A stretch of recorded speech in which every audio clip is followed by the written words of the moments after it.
So let's start. Today's lecture on QBI is about basic segmentation and discrete binary structures.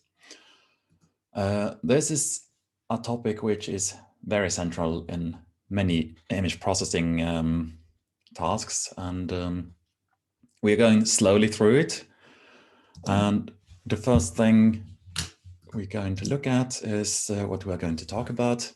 So there are different approaches. So there's the qualitative approach. We're also going to look into the image formation and how that actually affects how you are working with the segmentation task. Then I'm going into the thresholding and how to implement it. And finally, also a segment about morphology and partial volume effects. Today's lecture, we need, again, as usually, some modules in the notebook. These will be used. I think I got all collected here, but maybe there are some throughout the notebook, but I think I got the major ones here. So the application of segmentation, and actually in general applications we have mostly something that we want to make an image of. It can be a two-phase material, could be, for example, in this bones or cells or something like that. So you want to separate the bones from the background or the cells from the background, etc. But it could also be that you have multi-phase materials where you have different things and you want to identify them or fill in holes, and examples of that is segmenting fossils. You want to have some fossil and you want to identify different anatomical features. Another one, which is pretty tricky, we'll actually return to that one next week, is to segment the cortex in brain image. And here you see a slice of that. And here we want to identify the cortex in this image. This is something I'll actually leave here and send over to next week. But anyway, there is an example here. There is some literature, as usually. John Ross' book, Handbook on Image Processing, is a good book to start with. And again, you can get it online. Then there are some a lecture by Julia Evans about recall and precision. And then that one is actually related to the GitHub, which is this stripe next top model. So that is a code for doing this recall and precision. So again, coming back to why we are doing imaging experiments. So one thing is clear. We want to explore the samples in ways we can't do normally. For that, we only want to inspect it visually, maybe take it apart without actually cutting it. And just do qualitative assessments on what the differences between different samples. For that, we don't need much prior knowledge, or maybe we don't even have much of expectations of what we're going to see, but usually there is an idea behind what you are doing. On the other hand, there is a more quantitative way. You want to test up hypotheses. For example, does the temperature of some mixture affect the bubble size in the bubbles that appear? Is the gene of a certain population important for some mechanism in the bones? Does higher canal volume make bones weaker?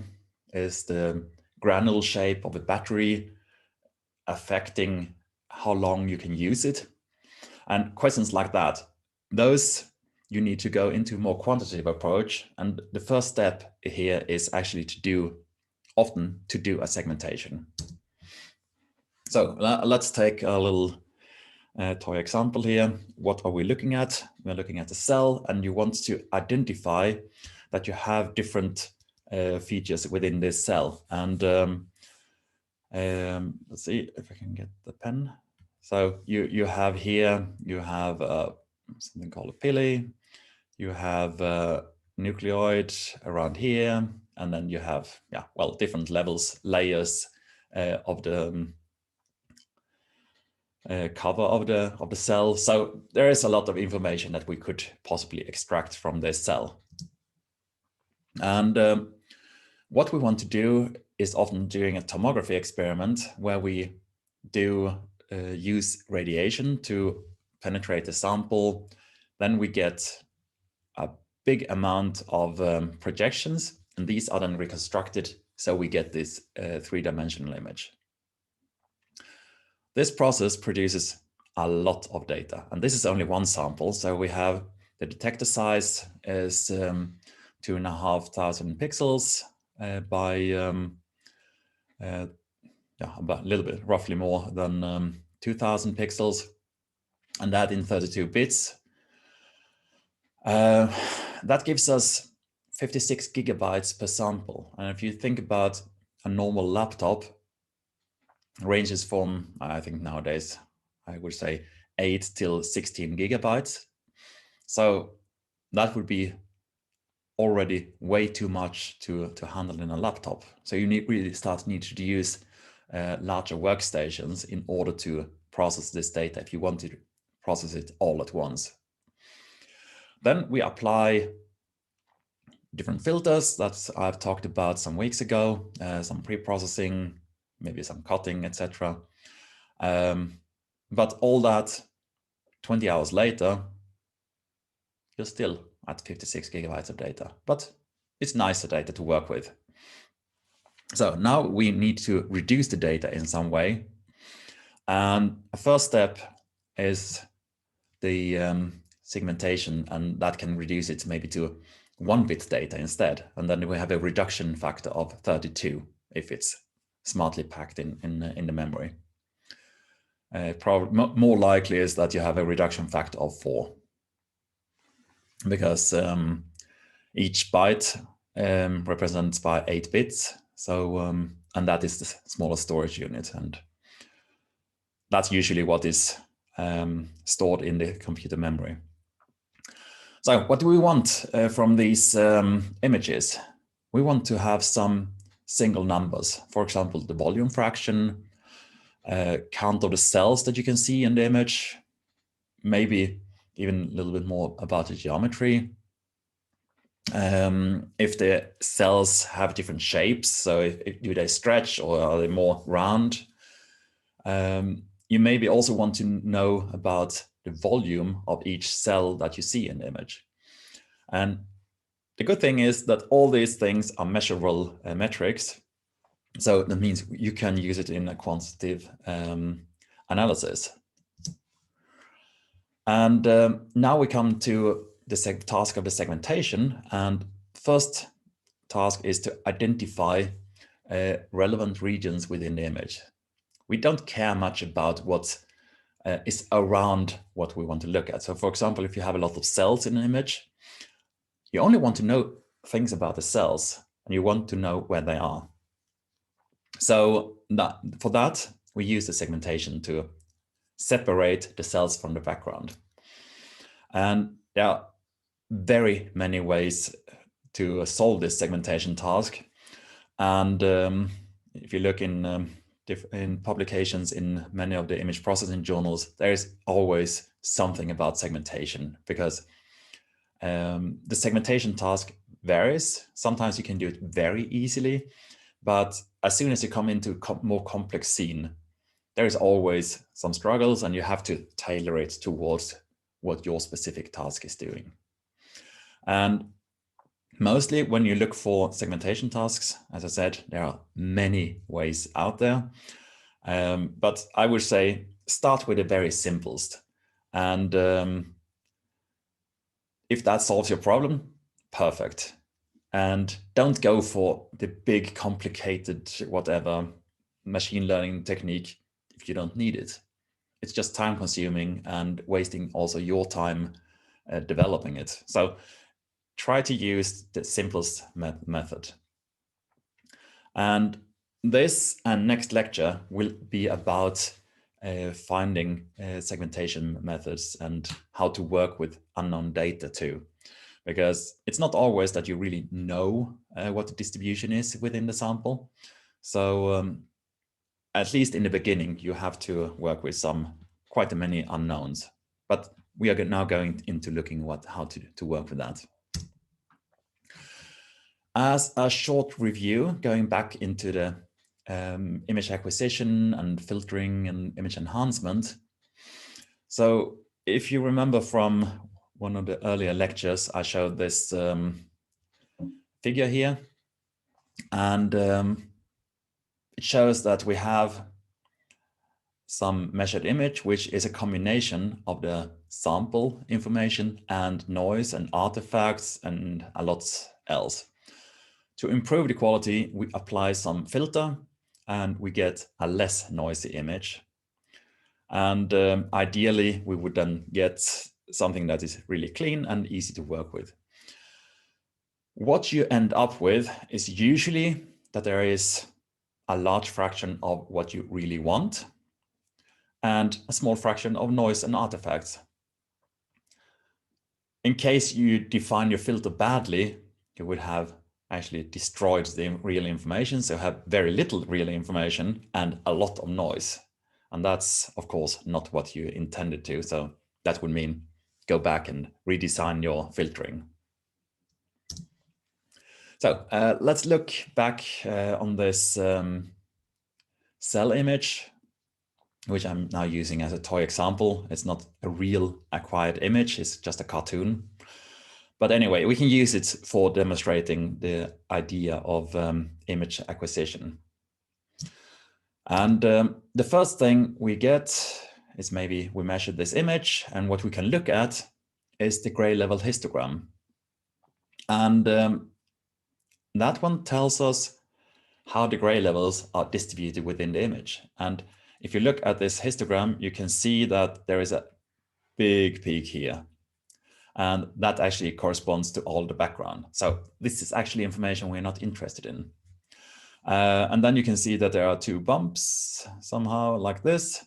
And this probably indicates this lower one here indicates the surface of the cell, and the brighter one, this one corresponds to the brighter parts. So it's actually not really telling much about exactly what we have, but at least it gives us an indication how the gray levels are identified. And for single image, it's you can actually see directly. You can do some things qualitatively. So like you can actually, counting manually is just counting how many there is of something, or you can also describe things like the cilia. They are located along the surface, and the flagellum or whatever is long and curly, or the nuclear structure is elongated, and so on. You can always put words on it, but this still needs to put some good numbers. And for that, we need to do different morphometrics. We can trace the outline and measure things based on that. Or you can cut down the item or the sub-regions into using some kind of cut and weigh method. Still, it's still some kind of qualitative assessment. So we want to get away from this, and that's actually the purpose of the whole class. And on the first lecture, I showed you already this illustration, that there are different approaches how to investigate images. And right now I'm going to focus more on the experimentalist approach and the deep learning approach. And so if you look into the experimentalist, they try to use some model. They look at the problem. I want to know this and that. So they go top down from what they want to know, and then they split it up into the more detailed questions. And the machine learning approach is usually done by someone who doesn't really know what the sample actually shows. So he needs to have already some given information what he should expect. Meaning there is some training data, someone already marked up like all the cells, or where you have roots or something like that. And that is used to create some method to work with. If we go on the model-based analysis, we again repeat the slide from first lecture. There we have the whole workflow. We have some excitation that goes through a sample, which produces some response, which is collected by a detector. And there are very many different imaging modalities. You have micro-CT, you have MRI, different types of microscopy, and so on. But in principle, what we measure is a function of how the system interprets the sample based on first of all, which excitation you had, and how the sample looks like, and so on. So this is the function that you get out when you start looking at the sample with a modality.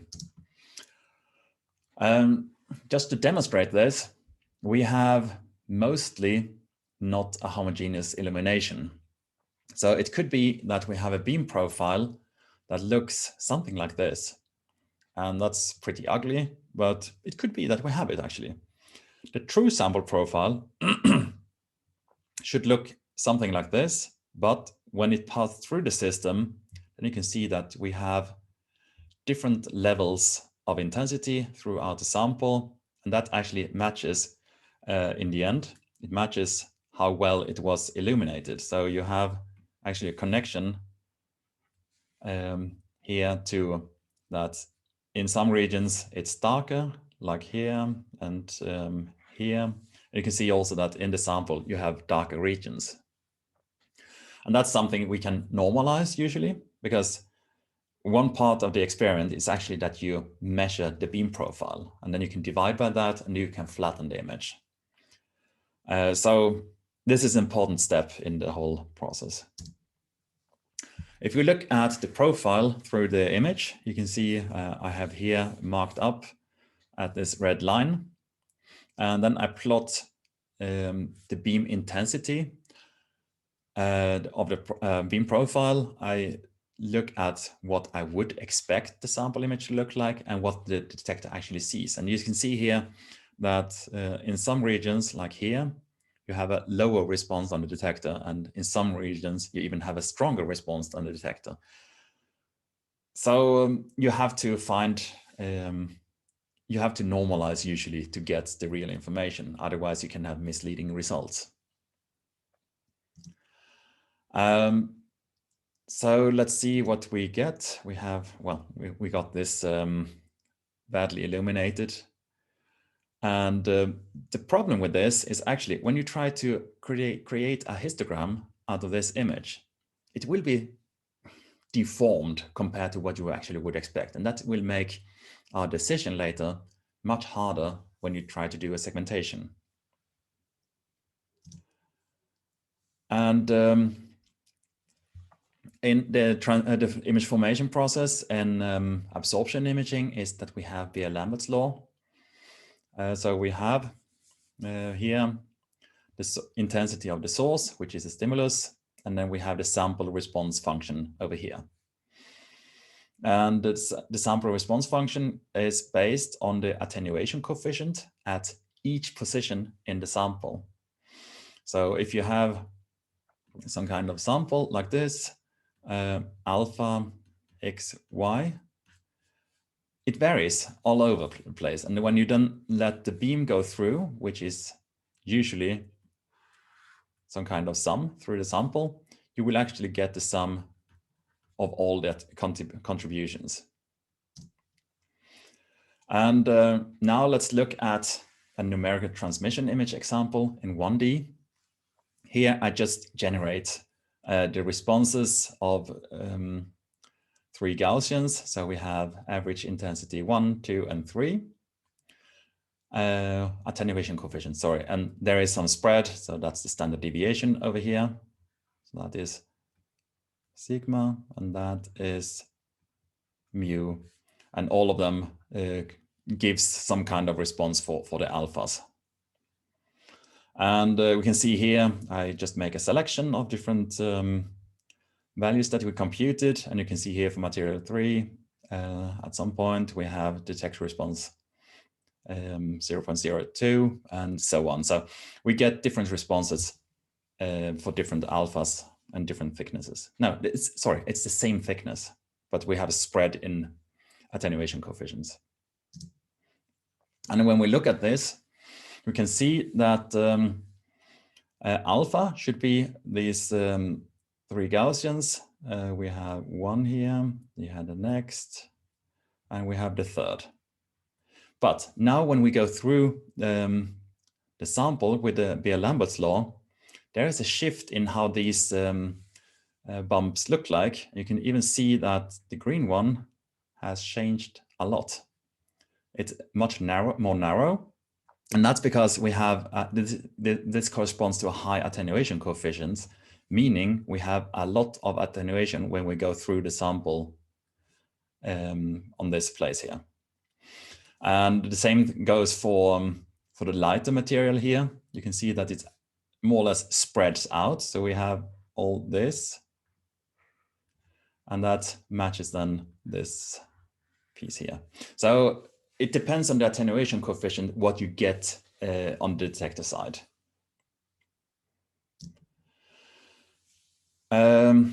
Let's use this knowledge now to make an example using mammography.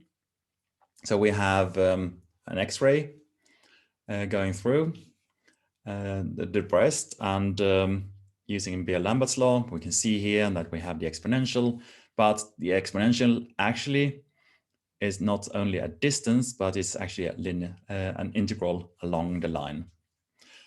And the first problem here is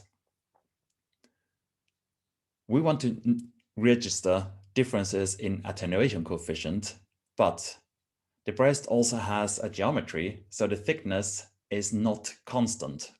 And now is the question, is a variation in what we see? Is it a variation in thickness, or is it a variation in attenuation coefficient? That we can't tell, at least not from a radiograph. So we have this as our problem. And let's create a little model. Here we use only a half sphere as the model, and we can plot it. Looks like this, and I think even let's just switch that one off. We can even rotate it and look at it in different ways. So this is just a side comment, but you can use here a very nice this for visualization if you have done some segmentation. So, but this is more cosmetics right now. Can be useful in some cases for you, maybe. So let's look at our model. Here we have the attenuation coefficient of the breast. We have a given pixel size because the detector has a discrete pixel size. In this case, I say 100 microns.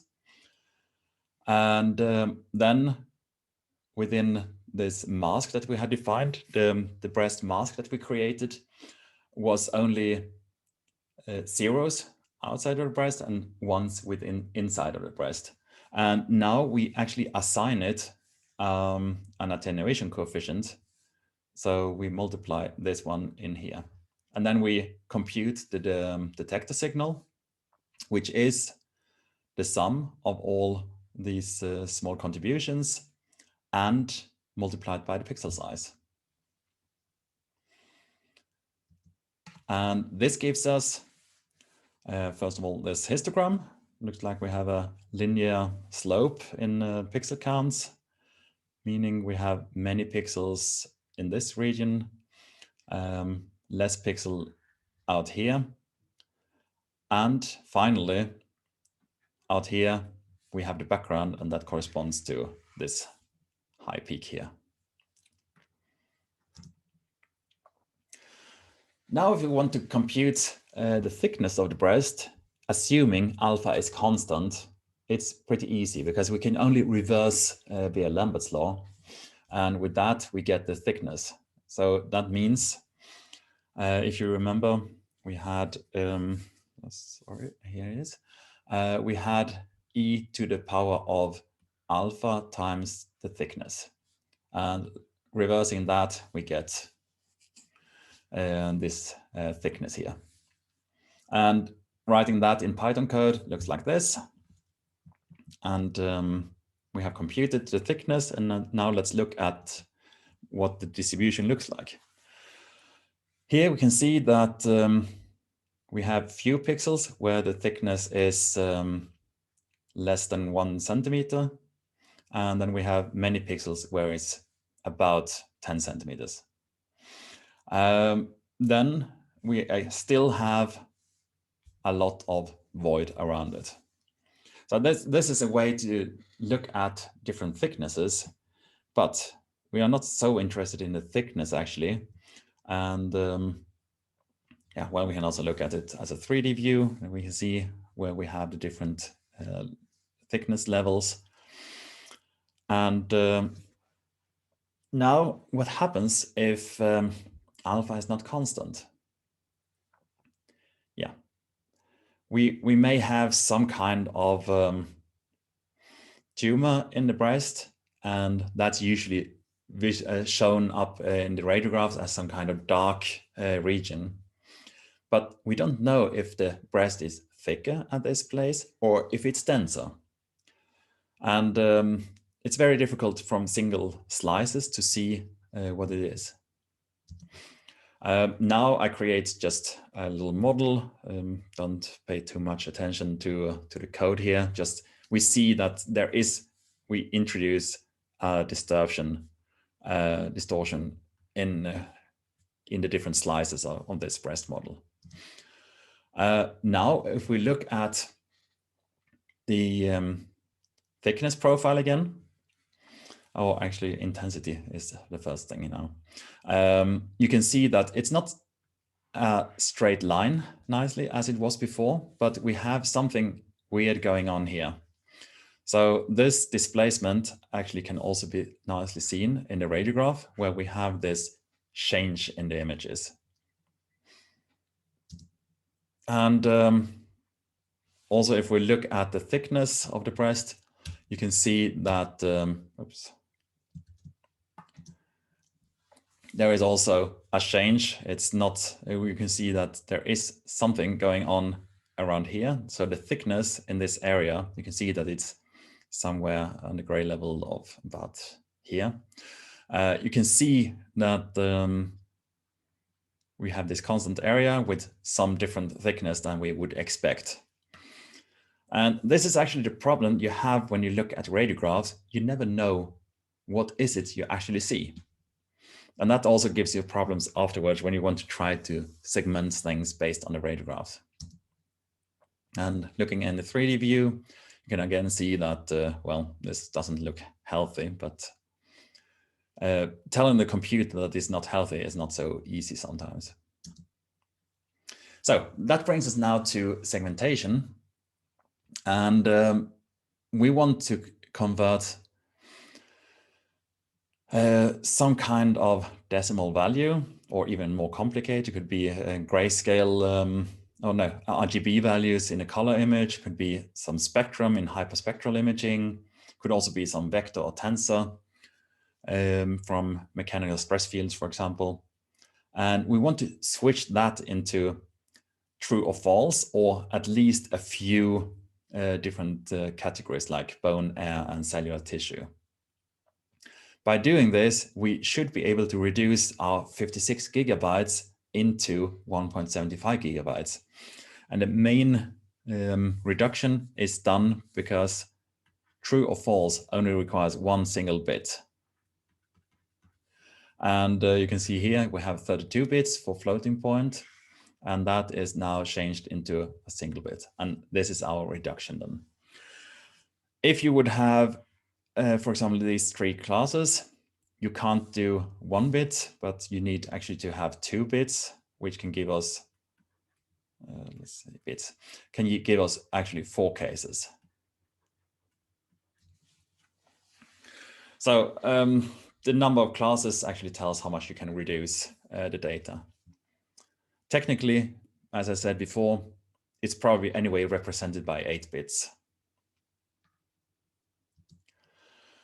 Now, a very simple example to start on the segmentation is to apply a threshold. And for that, I have created this image where you can clearly see there is a cross.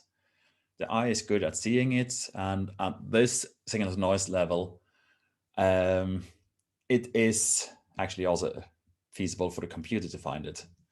And the first thing we look at is now the histogram, which gives us a probability distribution of different parts in the image. And what you can see here is clearly that there is one piece over here and another one somehow over here. And doing a segmentation on an image like this would be very simple, actually. You can just say that everything that is greater than 0.4 is a 1, and everything less than this level is a 0. Applying this in Python is also not very hard. You can say we have a threshold, we have the cross image here, and we just say that if cross image is greater than threshold, then we get a Boolean from that, and then it tells us what it is. And looking at that, we have now actually done a pretty good job. You can see that the cross is nicely marked up. There was one misclassification, but probably we can live with that. And then you can see here where this 0.4 is placed in the image. So this looks simple enough. Let's see what happens when we apply different thresholds. We have here thresholds in this list, as you can see here. And the effect of that is that if you have a too small threshold, you see that there is a lot of misclassifications in here. Increasing it still do some bad, but it's okay-ish. And then we have 0.42, and then the cross comes out pretty nicely. If we now go beyond this level, we start losing information within the cross, and doing it even at larger thresholds, or even here, even greater, you can see that we essentially missed all of the cross. So the problem of segmentation using thresholding is to find where to put it without having too many false positives, and also to avoid having too many false negatives. So this is the balance you have to play with. And in this toy example here, it's pretty obvious and easy to put the threshold, but in real life images, it's not always so obvious. So looking at as a real example where we want to segment cells. And looking at this image, you can see here that you have a lot of black dots or dark dots. And then you have, on a bright background, the histogram is not so obvious to begin with. You don't have any clear bump telling us here are the cells. But this is probably the region where, oops, I have to change that one. So the region would probably be something like this, should be the cells. And putting a threshold here would probably give a reasonable result. So let's look at what happens if we try with different thresholds. You can see here that with 100, doesn't look too bad actually. You get pretty many of them. Here you also get the cells, and essentially on all of these you see that you get cells, but in some cases, maybe they are not so pronounced, so you may want to increase a little bit. But after a while, when you start increasing, you can see that there is an unbalance. So in principle, there is actually a gradient going this way across the image. So it's brighter in this corner than in this corner. And this is what you can see here, that in this area up here, you miss pretty many of the cells, or they are very faintly painted. In this case over here, you have pretty many oversegmentations. So you can see that there is a lot more area here, which is actually marked up as cells, but they are not. So this is what you have to balance now. In this case, you had a uneven illumination, and that's the problem. So in principle, what you would have need to do is to acquire an image of the flat field, so just the illumination field, and then from that start doing using that for normalization, and then you can do a better segmentation. Then we have other image types, which I also mentioned in the list before. We can have vector images. So now we are going away from single scalars for the intensity, but now we have actually an orientation and a direction and an intensity of each spot. And as you can see here in this table, we have the positions, we have an intensity from the detector, and we have an orientation vector. And this can also be used in the segmentation, all this information actually. Looking at the co-location histograms, you can see that, well, these two are trivial. It's just X and Y positions, but then you can see that there is a connection between the intensity. There is a connection of between the position and X vector. There is also some connection with Y vector. And looking at the X and Y together, you can see, oh, they draw actually a circle. And so this pair plot histogram is a very useful toy to get a first idea if you have multi-dimensional data. But right now we are going to look at the vector field to begin with. So we just look at the directions within the data. And you can see here, this is actually a plot done as an arrow plot, and the color mapping is based on the intensity. So you can see that you can actually represent three information at the same time in this. You could also use the the intensity as the length of this vector, but sometimes it can be difficult because they are overdrawing each other. So for example, this one, which seems to be very intense, maybe it would be so long that it was drawing over the next arrow, and that can be very cluttered. So it's sometimes better to combine it in this way, that you use the color map. And now we can apply a threshold. Let's look at a threshold on the orientations. In this case, I want to look at the case when the X vector is greater than 0.25 and the Y vector component is also greater than 0.25. And this gives us this kind of plot. And you can clearly see that here you have everything that is greater than 0.25.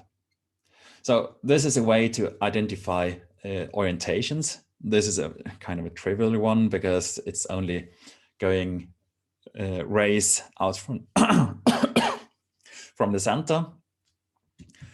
But anyway, it's a way to to do this kind of segmentation.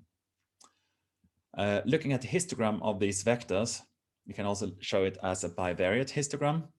And then you can see that our thresholds, they are located here. And the thresholds, no, the vectors, they are actually represented more or less as a ring, as we saw already in the co-location histogram in the pair plot. So this can also be used if you want to look at the orientations. And as soon as you go up to higher dimensional, you need to plot at least 2 of the components together in the form of a 2-dimensional histogram. Then you can also apply thresholds to more advanced stuff. You can do calculations. So for example, if we want to only look at things that are aligned with the x-axis, then you can use a unit vector for the x-axis and apply the scalar product on that. And that should produce a 1. And otherwise, you set a 0. So this is one way. You can also, now that we say we have a unit vector along the axis, you can also start using the scalar product more advanced, because the definition of a scalar product is that you have the absolute of the x direction, or of vector x times the absolute of the vector y times the angle between the 2 of them. So if you have something like, you would have something like this, x and y, we need some, and then you have this theta angle between them. And then you can use this theta here as the threshold criterion. And then you can really do something like the vectors that have an angular range in this direction, those are the ones I want to have, and the other ones I will reject. So that is also a way to use this information. And oops, I need just to get back here. And that's actually the last slide for this first hour. And I would say we do a 10 minutes break, and then we come back again and look into more about morphology, for example. So see you in 10 minutes.